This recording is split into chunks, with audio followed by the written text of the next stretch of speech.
আসসালামু আলাইকুম সবাইকে। কী অবস্থা? সবার কেমন আছেন? সবাই আশা করি সবাই ভালো আছেন। তো আজকে অনেক দিন যাবত আমাদের কোয়েল পাখিগুলো এখানে আছে, বাচ্চাগুলা তো আস্তে আস্তে বড় হইতেছে। তো এই কোয়েল পাখিগুলোর তুলনায় আর কি জায়গাটা খুব কম ছোটো হয়ে গেছে, তাই আর কি আমরা চিন্তা করলাম যে এই জায়গা থেকে কোয়েল পাখিগুলোকে অনেকটা জায়গাতে শিফট করব। তো সেজন্য সব কিছু বাহির করে নিতেছি। এখন আমরা একটা ছোটোর মধ্যে একটা ঘর, ছোট্ট করে ঘর একটা বানাবো এর সাইডেই।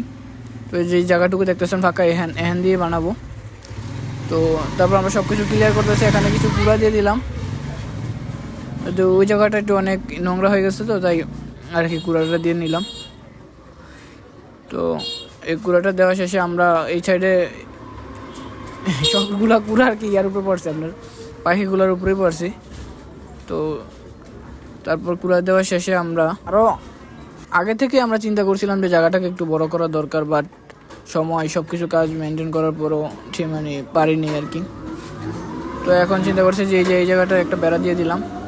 বেড়া দেওয়ার পরে এখন আমরা এই সাইডে একটা বেড়া দিয়ে দিলাম। বেড়া দেওয়ার পরে উপর দিয়ে আমরা চিন্তা করছি ইয়াটা দিয়ে দিব আর কি, বিছনার চাদরটা। ওইটা একটা বিছনার চাদর ছিল পুরান, তো সেই জন্য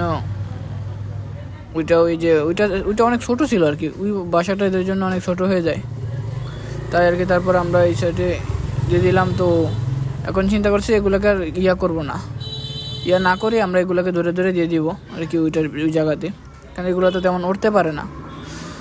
তো আস্তে আস্তে মনে হয় জায়গায় হয়ে যাবো। এই জায়গাটুকুর ভিতরেই দিব, এই সাইড দিয়ে একটা বেড়া দিব আর কি। তো এই সাইড দিয়ে বেড়া দেওয়ার এই সাইড দিয়ে যে বেড়াটা দেওয়ার পরে এই যে দেখেন এখন জায়গাটা ঠিক আছে মনে হয়। আপনারা জানায়েন মনে হয় ঠিক আছে, কারণ এখানে 150 পাখি মনে হয় জায়গা হয়ে যাইব। তো ভালো বড়ই করছে আর কি। এবার দেখি, তো আর কিছুদিন 10 দিন বা 7 দিন পরে চিন্তা ভাবনা আছে যে পুরাটার ভিতরে ছেড়ে দেবো। তো সবাই আমাদের জন্য দোয়া করবেন, এবং চ্যানেলে যারা নতুন তারা সাবস্ক্রাইব করে দিন, লাইক করে দিন, আর কোনো ভুল হলে ক্ষমা করে দিন।